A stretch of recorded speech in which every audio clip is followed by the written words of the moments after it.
आपल्या घरादारावर आणि कुटुंब कबिलावर तुळशीपत्र ठेवून घरचे खाऊन लष्कराच्या भाकऱ्या भाजणारे आणि शेवटी बुद्धिमत्ता असूनही पैशांचे सोंग आणता न आल्याने परिस्थितीपुढे हतबल होणारे महाराष्ट्रातील पत्रकार स्वतःसाठी काहीही करण्याच्या मनस्थितीत अजूनही दिसत नाहीत। याची कारणे आहेत की आतापर्यंत त्यांच्यासाठी कोणाचा आवाज हवा तसा वरपर्यंत पोहोचलेला नाही। म्हणूनच पत्रकारांच्या भल्यासाठी म्हणून ज्या योजना आणि उपक्रमांचे गाजर सरकारकडून आज अखेरपर्यंत दाखवले गेले आहे त्या सर्वांचा शून्य फायदा महाराष्ट्रात झटणाऱ्या सच्चा पत्रकारांना होताना दिसून आलेला आहे। या सर्व योजना पत्रकारांचे जीवनमान उंचावण्यामध्ये अपयशी ठरले आहेत।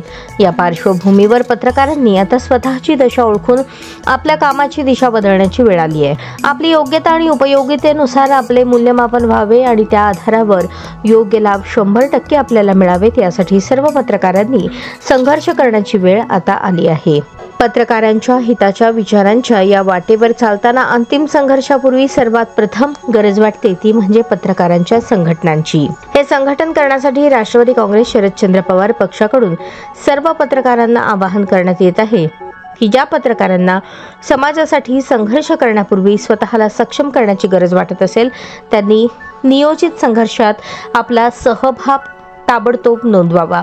पत्रकारांसंदर्भात शासनाकडून अपेक्षित कार्यपद्धतीबाबत आपले रोखठोक मत मांडण्यासाठी आणि पत्रकारांसोबतच पत्रकारिता क्षेत्राला मजबूत करण्यासाठी खालील लिंकवरून फॉर्म भरून ताबडतोब आमच्या सोबत या आणि आपल्या हक्कांसाठी एका नव्या क्रांतिकारी संघर्षाची गगनभेदी घोषणा करा। फॉर्मची लिंक https://form.svhrt.com/68D1 असे आवाहन रमेश नामदेव देवरुखकर, ज्येष्ठ पत्रकार, प्रदेश मीडिया सेल, राष्ट्रवादी काँग्रेस शरदचंद्र पवार पक्ष, महाराष्ट्र राज्य यांनी केले आहे।